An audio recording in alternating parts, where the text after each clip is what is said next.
Hi, parents. Today we're talking about supporting childhood sensory processing difficulties as kids at home may struggle with self regulation due to school closures. We invited a school and clinical occupational therapist, Alexandria Stout, to join us. She's going to help us better understand what happens when young people might have meltdowns or challenging behaviors as part of how their senses are responding to their environment. Allie has 5 years of experience as an occupational therapist in skilled nursing settings, pediatric outpatient, and school-based occupational therapy. Thanks so much for sharing, Allie. Thank you for having me. I'm excited. Yeah. So, Allie, when thinking about supporting kids with sensory processing difficulties, what's most important to think about? I think the most important thing is establishing a routine. So, when they're at school, the kids are very used to the structure and the routine at school. So, creating something that'll work for you in the home setting is going to be very important. Most children thrive on that consistency and schedule. So, creating that at home will help ease that transition from going to school to going to home. One great way to help that is creating a visual schedule.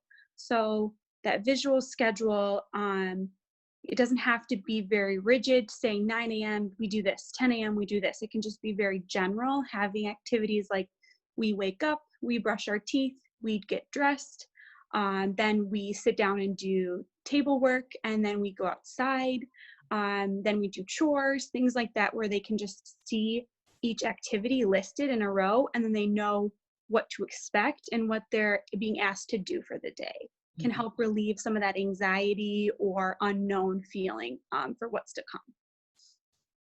come. Another key thing is really important is to create time for sensory exploration during the day. So we shouldn't be, it's not realistic to have the kids sitting at the table and doing schoolwork for 6 or 7 hours a day. They're very used to going outside, having sensory breaks in the classroom, lunchtime, gym class, art class, music class, all those different classes, which take up a lot of the portion of the day. So giving them time to do some of those activities will really be helpful in maintaining that schedule at home. Yeah, I think you really highlight a key idea, right? That we cannot expect kids to just sit down at a table still all day. Mhm. They got to have those opportunities to explore and have different kinds of sensory stimulation. Yeah. Absolutely. So, and also, if parents are wondering what a visual schedule looks like, they can search that on the internet and find lots of great examples. Hmm. Um, so when a child has a meltdown or a challenging behavior, how can that be related to sensory processing? Because I'm imagining some parents might think, my kid is just being defiant or isn't listening or is being spoiled. So talk a little bit more about what might be happening as a part of their body, right? That's Hmm. contributing to those behaviors. So first, I'm going to go back and define that sensory integration piece. So that's the brain's ability to process sensory input. So the sensory input can be sight, touch, hearing, smell, taste, as well as vestibular and proprioceptive input. So that dysregulation occurs when they're having a hard time processing all of that sensory input, and that's when we can see behaviors, meltdowns, shutting down. Those things happen because they're having a hard time processing everything that's coming at them. So the TV in the background, the bright lights that they're not used to seeing, the dog barking, things that they're not used to being around all day because they're at school. Those things at home can cause those behaviors where they run and lock themselves in the bathroom. They may melt down, they may yell, cry, hit, scream. Those are all just ways that they're trying to tell you that, hey, something's going on. I'm not processing my environment very well, and then I need your help. Because children with processing disorders, they're not able to self-regulate like you and I are able to. They need some more help from us, as the adult or the parent, to help regulate. Yeah. Yeah. Yes, that's so important. So, what are some other easy ways that parents can support self-regulation and sensory integration at home? You know, they're not going to be able to see their friendly occupational therapist at school, and get some of that support that they might have been used to. So parents have got a task to try to tackle some of this. Mhm. What are, maybe some helpful things that they can do with things that are already at home to help all of this? Yeah, there are tons of things that you can use. A lot of things that don't require any equipment, a little space. So I'll go over some of those now. So the first one that I want to talk about is deep proprioceptive input. So that is very calming and regulating to the sensory system. So if the child is starting to ramp up those behaviors, you're starting to see them really start fidgeting in their seat, talking a lot, looking all over the place, not paying attention. Some things that you can do to help that is maybe a deep hug, a bear hug, doing joint compression. So that would be squeezing on the shoulders, the elbows, the wrists, their chest, just giving them some nice pressure that is very calming to their system. You can also use weighted things if you have them at home. So a weighted blanket, a weighted vest. It depends on if you have access to that. But you can always, Amazon has a lot of different options for those. And even if you have like a thing of rice at home, like a sealed bag of rice, you can set that sealed bag of rice on their lap to give them that deep pressure that they Okay. may be needing. hmm Um, could I ask a question? When you talk about the system, I think, could you remind us or do a little bit of explaining what is that system that you're referring to that's responding to this deep pressure? What is it called? The deep. Proprioceptive input, that's the proprioceptive center. So that means it's the feeling, like the where the body is in space. And Oh, okay. so if the child is very dysregulated, they need to be grounded, kind of, feel where they're back to earth. So hmm that deep pressure helps ground them hmm and regulate all that input that's coming I in. see. Okay. The next one I have is heavy work, which is calming. It's also proprioceptive input, but these can be, this is more active. So that deep pressure is more passive. That's just when you are helping them or passively with a weighted vest or weighted blanket or something. So hmm this heavy work can be push-ups, sit-ups, jogging in place, um, jumping rope, tug of war, animal walks. So I don't know, bear crawls, hopping like a bunny, frog jumps.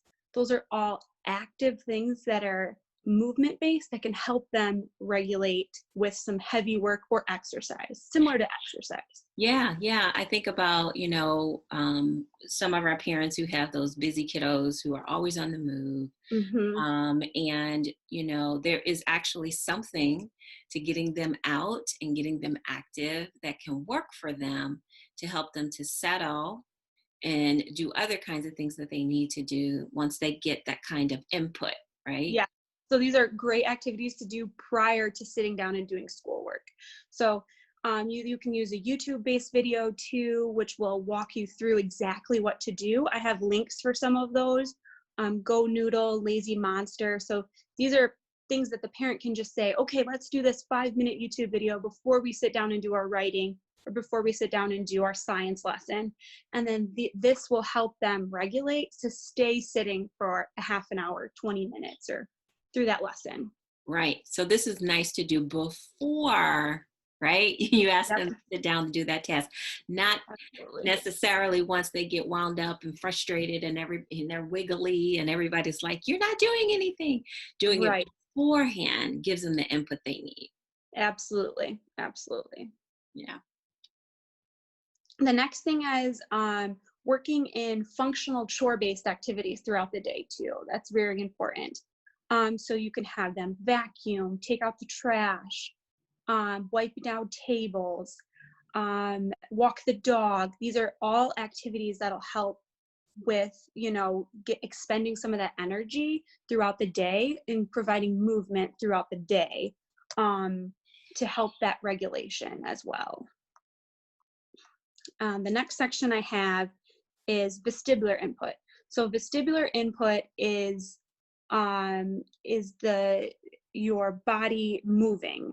So that can be calming, but it can also be stimulating depending on what the input is. Okay. So sitting in a rocking chair, I'm in a rocking chair right now, rocking back and forth, that very calming swaying back and forth is very calming, very relaxing. If you're sitting on a sit and spin, if you know what that is, where the kid sits and they spin around. Yeah. That's going to be very alerting to the sensory system. That's going to, if you have a kid that's very tired, I can't sit down and do work, I'm so tired. Mm-hmm. Then doing something like spinning them around is going to wake up the sensory system and give them more alertness to be able to sit down and function. So it depends on what kind of input the child needs at that given moment. Mm-hmm. Jumping on the trampoline is another very alerting one, where it's like, oh, Mom, I'm so tired. I just can't do any work. And then you say, okay, well, let's go out. Let's go run around the block. Let's go jump on the trampoline.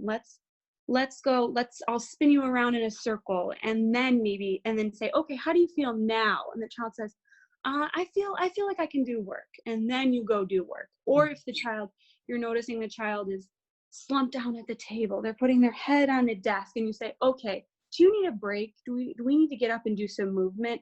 And then working in some of these alerting activities can really help wake up that system. The next section we'll talk about is oral motor. So this is really helpful if you have a child that constantly is putting things in their mouth, biting on pencils, grinding their teeth. And those are all things that they do when they're really focused, when they're doing writing, when they're doing any kind of sit-down activities.